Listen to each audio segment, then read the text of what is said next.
you, sir? It's me. How are you? All right, I'm doing great. How are you? Yeah, I'm okay.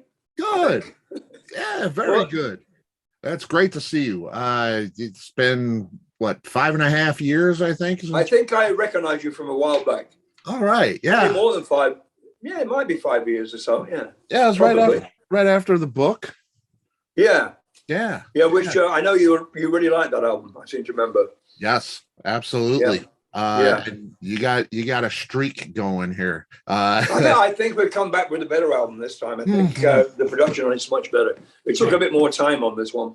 Yeah, it is something else, man. Thank you. Let me give you an introduction. Not that you need one. I am joined today by the great Graham Bonnet. Graham has fronted legendary acts such as Rainbow, Alcatraz, Michael Schenker Group, Impellitteri, the list goes on.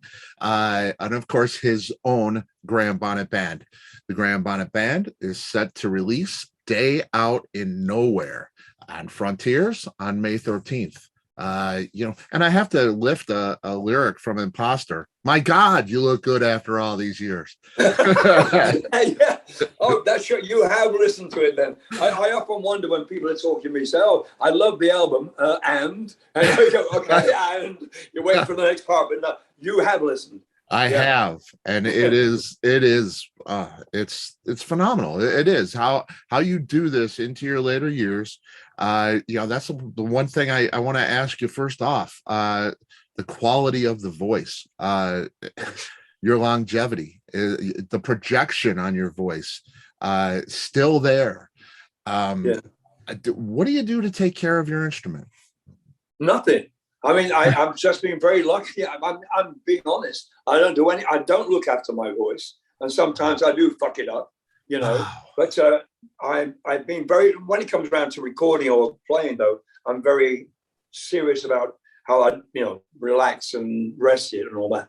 Right. But it's just something that has happened since I had a, let's see, probably about 10 years ago. My right vocal cord collapsed. And I was going to tickle in my throat, when I said, "Oh," he's doing that, Wow. And so I went to my doctor, and the right side had collapsed. So he said, "Well, I had an operation which pumped it back up again, and so it's now back to normal as it was when I was about 30 something." Wow. So that's part to help, but it wasn't really that bad. But sometimes it did irritate me. I didn't know it had collapsed or anything. I was still singing okay. But it was just something that was irritating me, and now I don't have that problem, and it's a lot better, I think. Wow! Great. Did it collapse because of use? Yeah, I mean, he said you've got some bad scarring on that side, and I've seen what's down there. It's a strange look. It was really weird. It looks like a fucking vagina or something. It's very strange. When they put the camera up your nose and it goes down. Yeah. So my vagina is all right. But it does. It looks weird, especially when you're singing. You said, "Sing an E," you're doing an E or whatever. Go, "Oh," and do that. All these different movements. It looks like a very dangerous vagina, I should say. It's like going to eat you. But anyway, what was the question again? No, that carried your voice, and it's back to how it was in your 30s. Yeah, that's crazy. I mean, it was okay before I had this done, but right. This made it a little bit easier for me. Wow, that's all. Awesome. That is great, and it sounds like it. The voice is top notch. Thank you. It really is. What a great band too. Yeah, these players, the best. I mean. I want to get into that for sure, because you've played with the best. My heroes, so many great, some of the best that have ever walked the earth, and this is very on par with that. Like I say, I think you put out your 2 finest records, these last 2 before this one, the book and Meanwhile Back in the Garage. This feels like a continuation to me. Yeah.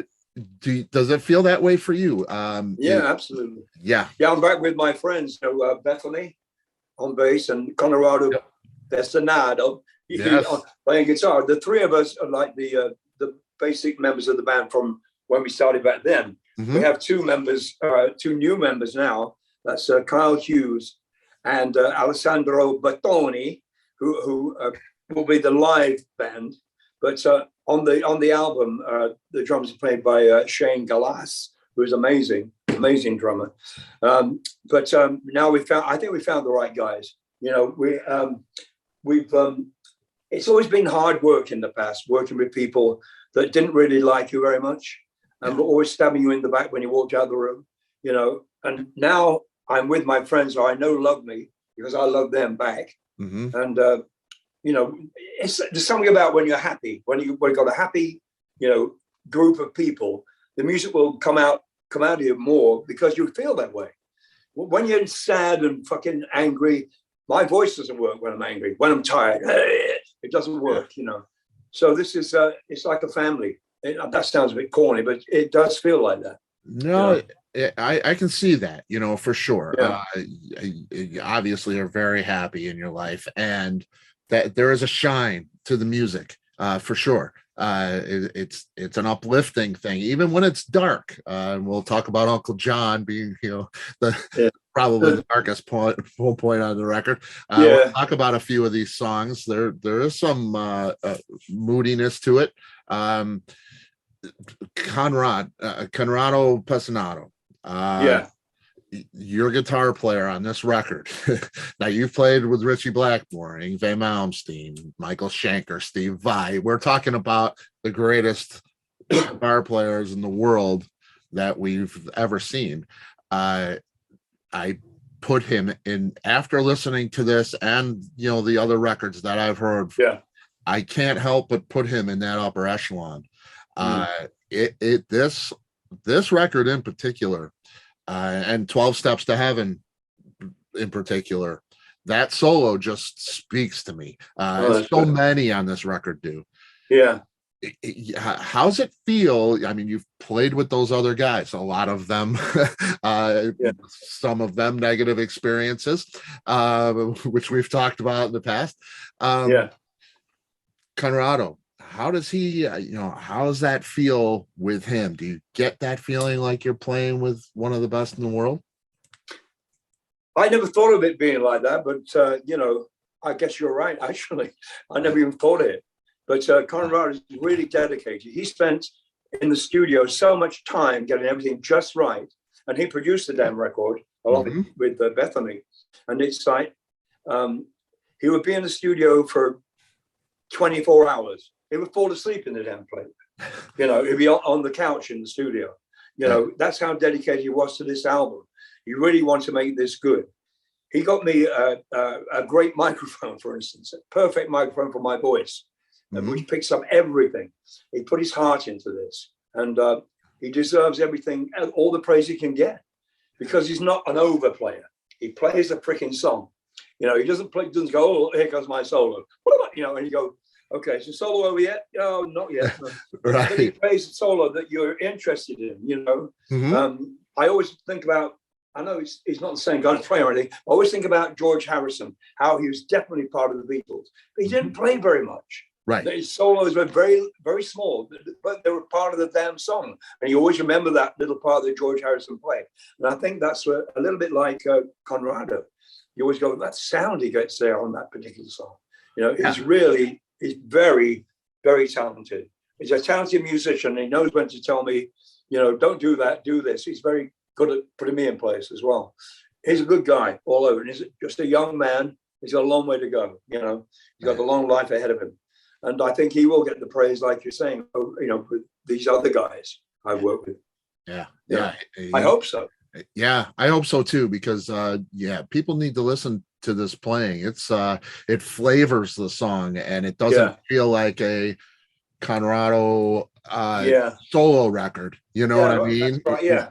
Look out, here comes the solo. No, it's all flavor and spices to these songs. Makes them tasty, if you will. Absolutely. Thank you. It's a good comment. I'll tell him when I see him. Yeah. He's getting a lot of. Huh? I just did. What's that? I just did. Did you? Oh, yeah. Beth is on the phone. She's on the phone telling him now. He's wonderful. We love him out here. Yeah. I mean, yeah, he deserves all the praise he can get. He's such a humble person too. But when he gets praised, he goes, "Ooh, I'm glad you noticed that. You know, it's good. I'm glad you noticed it's all right. Yeah, it took me 12 years to put that together. Well, whatever. Yeah, he's a great guy. That's great. And beth-ami as well. Fantastic work as usual, especially with production. So sharp too. This record. Tell me about some of these songs. 12 Steps to Heaven in particular. Personal, very personal to you? Yeah. That's because it's about AA, basically, Bill W. and all that. And it's the 12 steps. Mm-hmm. I've got the book. I've read the book, well, some of it, and I don't understand it. I'm looking at it going, how does this, what do I do with this? Now I can read this. He tells me in 12, it's like instruction book. And this is how you play the game. This is how you play Monopoly. You shake the dice. And anyway, it's like that to me. And I'm saying in the song, I don't get it. How will I get those 12 steps done? Because I don't want to do them again. Right. And it's so hard for me to actually have that sink in. I don't understand it. I don't see how I identify with it at all, because it involves, sometimes religion and things I don't necessarily believe in. Right. And, there's a higher power and stuff like that. I don't know about that either. Mm-hmm. So it's very difficult. And why should I believe it? And why should other people believe that will cure their illness? I don't know if it does. Right. I remember going to an AA meeting, and there was an actor there. I can't think of his name. John something. He used to do. Crap. I can't think of it. Anyway, it doesn't really matter. Yeah. Hey? It's AA. You're not supposed to out people. Yeah, I'm not going to. Yeah, well, there was this person. His name was John. His name was Uncle John. No, Uncle John. But now everybody knows. No, it was another guy. I can't remember. Yeah, but we didn't pretend I never said that. Anyway, it was at this meeting, and I was watching him across the room. He's watching the clock. It was almost time for the thing to be over, the hour we did, Right. And it was like 5 to 1 or something, or 5 to whatever. And he suddenly gets up and he says, "Can I speak now? Is it okay if I say something?" He stands up and he said, I thought I would feel better when I stopped drinking, but I feel worse. The thing is, I feel much worse. And it's like, what do I do? Because he was feeling the same. He's like, right. What the fuck? Right. Where do I go from here? And it's a bit like that for me. It's very difficult for me to understand these instructions that kind of don't mean anything that much to me. And right. If anybody else can understand it, that's great. But I find it very difficult to believe and wonder why I should, if there's another way. Do I have to have this, do I have to have that, laid on me without doing it another way? Yeah. But that way might not. I sort of talk about it being a difficult process in the song, I think. Yeah. I found it very interesting. And I knew from the title, the concept. But it's not, that method isn't for everybody, and that's an interesting take on that for sure. Yeah. And I know you have an interesting story with Uncle John, a dark song, dark video. This deals with something really, really dark area. Personal for you as well? No, well, it is sort of, because it's like two stories rolled into one. The one story is when I was at school, I'd be about 14 years old. We had a teacher come to school who was a deaf teacher. So he came in there for a couple of months to teach, and he taught every fucking class: geography, history, PE, everything. Mm-hmm. And he was loved by the kids. The kids all loved him, especially the girls. His name was John Smith. Now, if that isn't a false name, I don't know. How about it?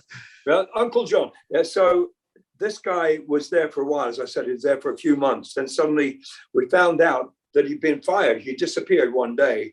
I mean, people are asking, what's happened to John? You know, not Uncle John, but Mr. Smith. What's happened to Mr. Smith? Where is he? Why isn't he teaching us anymore? And he apparently had been fired. And anyway, a few months later, I was looking at a paper called The News of the World, I think it was. It might have been another paper, but it's one of those Sunday sort of rubbish papers, you know, that you buy in the supermarket. And there was this picture of this guy who had been arrested for pedophilia. And it was him. I thought, no, it can't be. And it was this guy that had been teaching us. So that's where the John part comes from, John Smith. But I spoke to a lot of people who said, this is how someone who's a pedophile gets someone to be comfortable in their presence. You know, the guy will say to them, you know, oh, how are you? I was looking for you. I know your dad. You've got a dog, haven't you? Oh, yeah. Now, can I take you for an ice cream? Blah, blah, blah, blah, blah. Right. And they make friends with these kids. And then as they make friends with them, they get to know them more. The guy will say, well, just call me Uncle David or Uncle John. I'm actually your dad's cousin, blah, blah, blah, or brother. Right. And we'll get there, you know, they can rely on him to be a real nice person, take for ice cream, whatever. And that's how they draw them in, by saying they're Uncle John. Yeah. And that's it's sort of what the song is about, you know. It's it's frightening, actually. Did you see the video? Did you? Yeah. It's pretty creepy, isn't it? Wow, it is creepy. Yeah, and it's great. I mean, and it suits the song so well. You know, I love the song.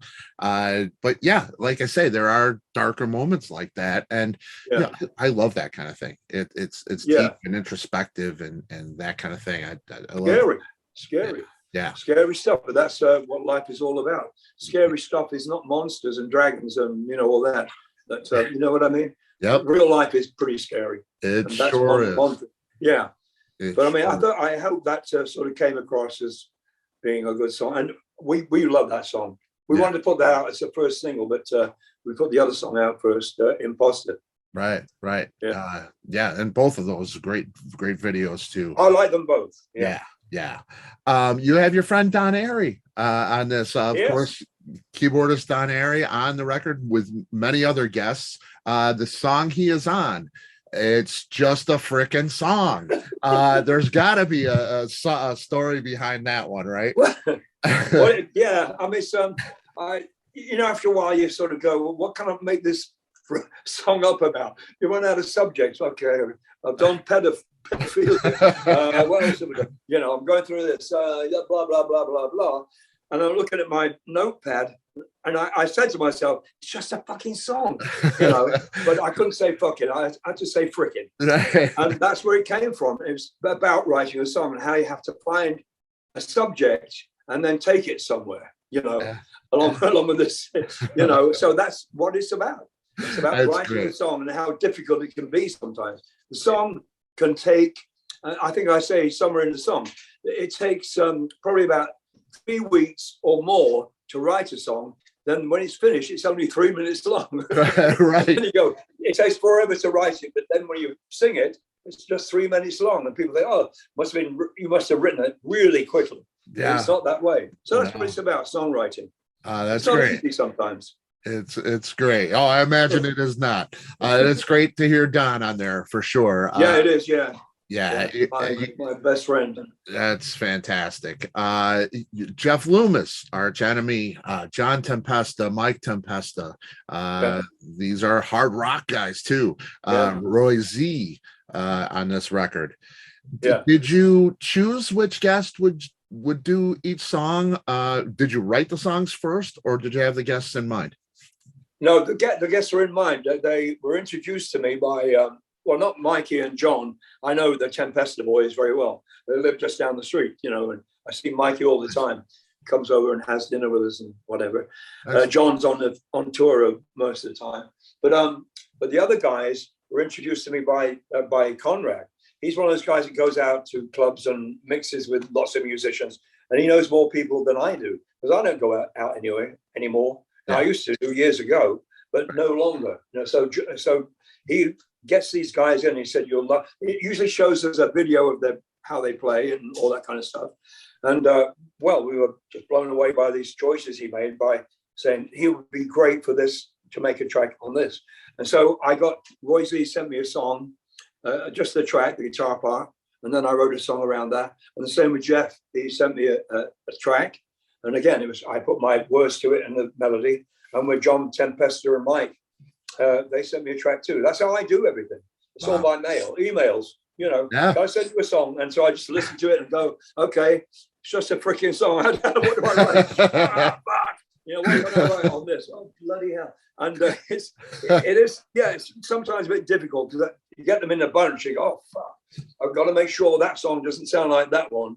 If you write a bunch of songs at the same time, I sometimes go back and go, oh, shit, that's the same melody I did on that. And you have to change it. Right. Sometimes. I often change it in the studio when we start recording, because then when you realize, that's when you realize you've done something that's very similar to another track, Yeah. But, that's the way we do it. It's all by mail. So I got it, the tracks came by email. Yeah. And that's, that's the way we do things these days. And it works, it's weird, but that's the way I've been working for years now. Yeah. Everybody does. No doubt. Nobody goes anywhere anymore. They're just sitting there in their living room and sing or play or whatever. Yep. You have a song on this record that doesn't sound like anything else you've ever done. I don't believe so anyway. Susie, huge orchestral piece. Really different, really elegant and beautiful. The inspiration behind that song, is it a full orchestra? Is it keyboard? How did you do that song? There are two versions of that. One with a real orchestra and one with keyboards. Okay. I think on the album it might be the keyboard one. I'm not quite sure. Okay. But he redid it with real keyboards and real keyboards, real orchestra, and put that on the track as well. It's a personal song. It's really. We had a friend in England called Suzy, who would always be at our gigs all the time whenever we played there, and she died a few years ago. So I've dedicated this song obviously to her, but the album's dedicated to her too. And Beth-ami said to me one day, "Why don't you write a nice ballad about Susie?" Well, just write a song about Susie. She didn't necessarily say ballad. Mm-hmm. So I thought, well, I did one for my brother a few years ago, and I used like a brass band as backing, not drums and all that, but a brass band sound, like a Salvation Army band or something. Yeah. And because I didn't want it to be, I didn't want it to be a rock song as such. Mm-hmm. And same with this. I want it to be just the opposite. And Conrad said to me, "Why don't we do it with strings, orchestral thing, with strings and everything, big orchestra." Yeah. And so that's what we did. We put the thing down with strings, and I wrote the song in the octave. Actually, I'm singing really low at the beginning, but the actual song I made up in the octave, in the higher key. And he said to me, Conrad said to me, "Why don't you do the first verses, the first part of the song, low? Really sort of close to the microphone and not really, belting it out." Right. Until the end. When I come in at the end, I go up to the Graham Bonnet. Because it's written in the highest note in it is let me think, it's a B, and a low B for me, and to go below that is kind of a bit out of my register, a little bit. Mm-hmm. And so it was kind of difficult, but at the same time, it made it very real, because I wasn't trying to show off until the very end, where the orchestra stops and you go, and then it comes in with a high note. So that's, Conrad was saying to me yesterday, he said that I get goosebumps when I hear that. That end. He says, because that's Graham. But I struggled a little bit with the lower register, but it came out fine, I think.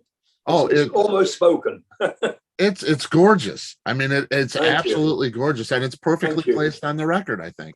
Yeah, thank you. Well, we appreciate that, because Beth-ami, she loved that girl. She well, so did I, and I spoke to her husband on the phone after she was gone, and some of the lines in there, was one line in there I used. I said, "Well, what happened?" He said, well, she was like, he was crying. And he said to me, she smiled at me one time, then she was gone. And that's how I put that line in there. She smiled one last time, and then she left this world. Yeah. She was gone.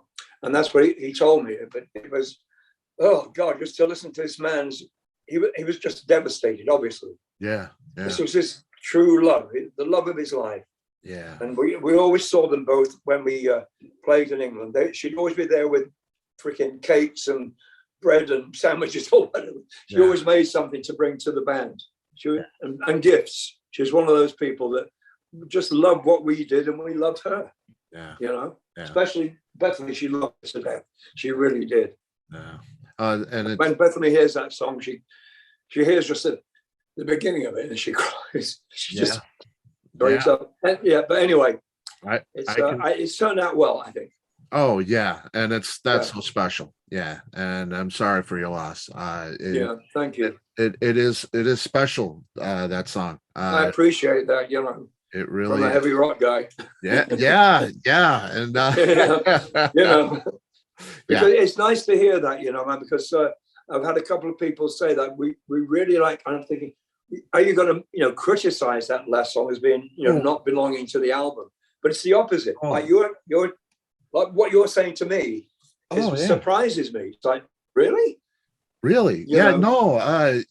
That's it. It's a highlight for me, and a lot of it, of course, it's how gorgeous the strings are and everything. And there's obviously when you're that vested, I think, in a song and the meaning behind the song, the song has a shine because of that, and that shines through.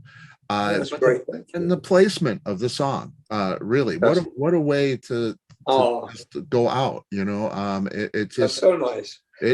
It's beautifully placed, and it's just a gorgeous song. I really appreciate that. I can't tell you how much. Yeah, because I love it too. Yes, but I want you to do it again. I want you to do the verse again, because I kind of was a bit croaky on them because I was sort of getting emotional a little bit. Yeah, and my voice wasn't really coming out the way I wanted it to. But on the finished thing, Conrad said to me, "It's fine. It's very honest." Yeah. And until the end comes, then I open up. Yeah. It's gorgeous all the way around. Thank you very much. I really appreciate that. Absolutely. Now, I have to ask you about touring. And you've been doing shows with Michael in the past. Michael Schenker, of course, and Michael Schenker Group with all the vocalists. The Michael Schenker Fest. And I know there was a little bit of some friction a couple of years ago with the Revelation album and that thing. How are things with Michael? Is there anything planned with Michael? No, unfortunately, they're playing the same festival we are. What's it called, baby? Steelhouse. It's called the Steelhouse Festival in England, and they're on the day after we play.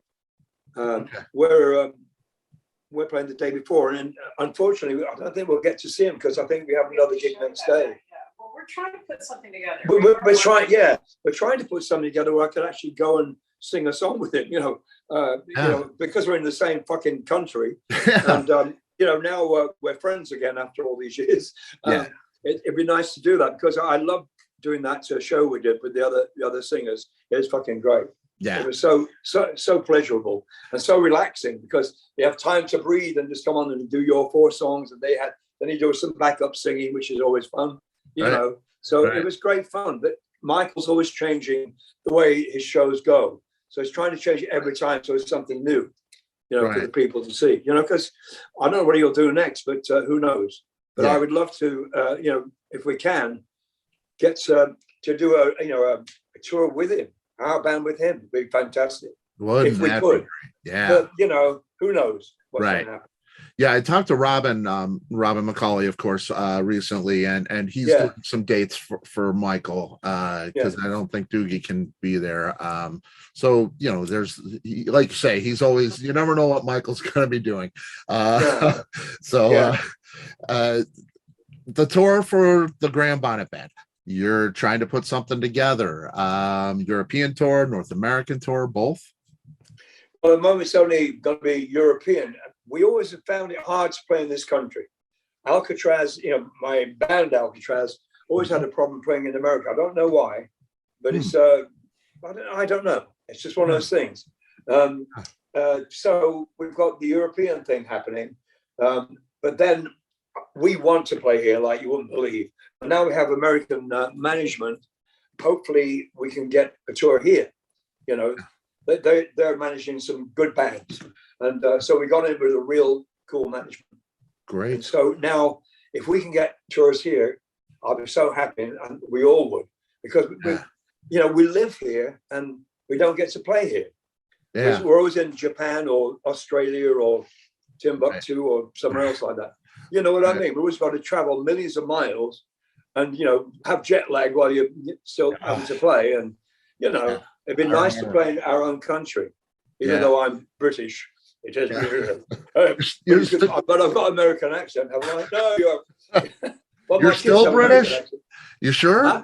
You're still British? I think so. I was. I was going to say, not anymore. We got you now. Yeah, I mean, I'm an American citizen. A lot of my friends, a couple of my friends, especially, I know one girl that was a Londoner. She came from London with our old sound guy from Rainbow. And she's talking with this American accent. I'm going, Lynn, her name was Lynn. I go, Lynn, why are you speaking like that? She said, well, she's all California. She's from fucking London. But then again, Madonna turned into a Londoner, and she don't live there. She suddenly became very British, I believe.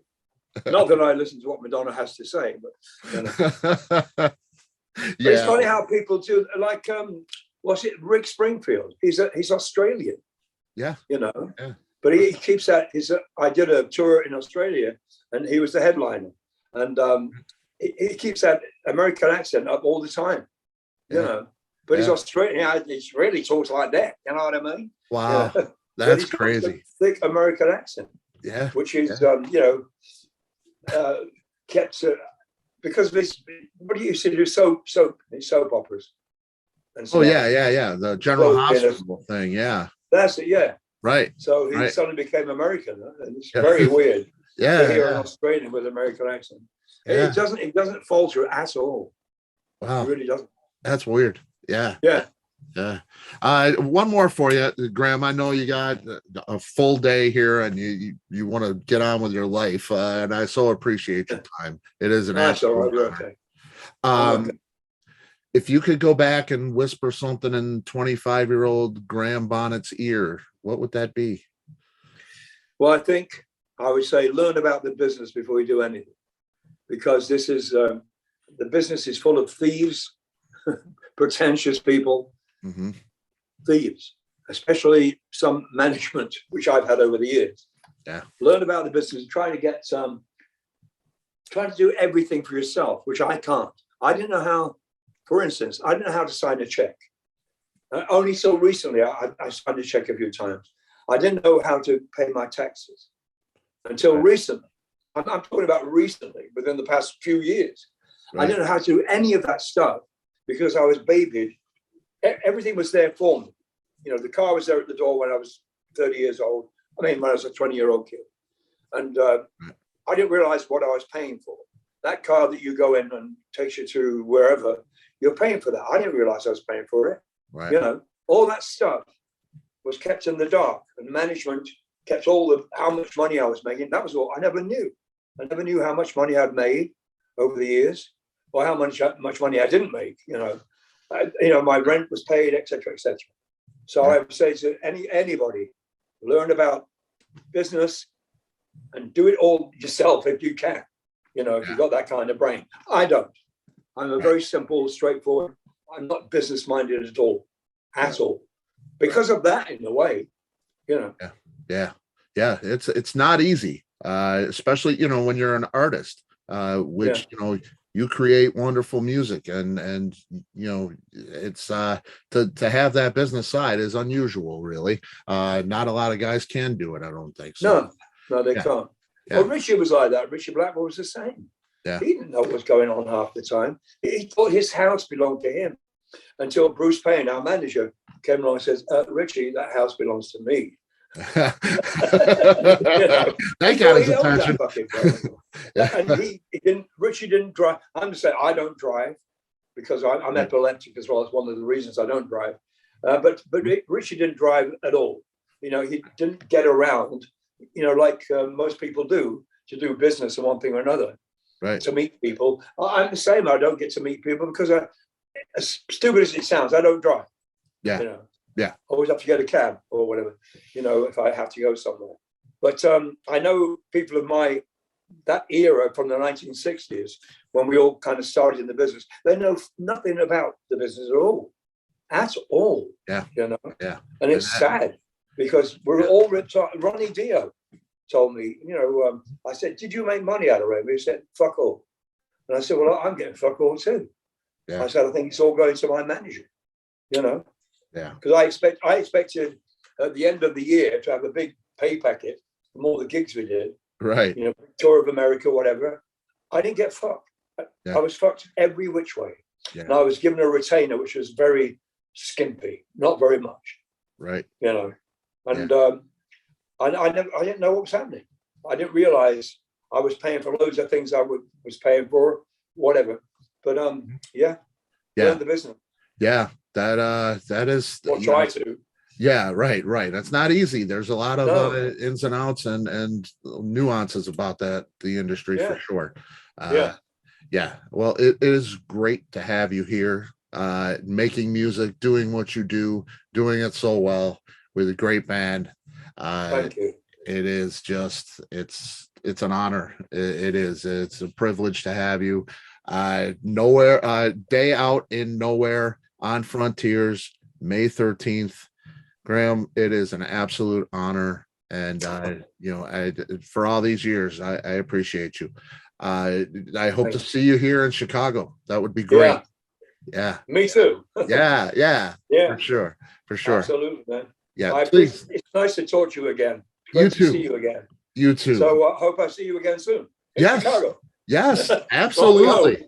And my door is always open here. If you have any other thing going on, we are more than welcome to host another interview, and you can talk about whatever you like. All right, but thank you. All right, and thank you to the band, Beth-ami. Thank you very much. I'm very lucky to have great people around me. Yeah, it makes a change. Yeah, it's fantastic. Thank you. That's Beth-ami. Thank you. Take care. All right, you too. Thank you. All right, son. Take care. See you later. Bye. All right, bye-bye.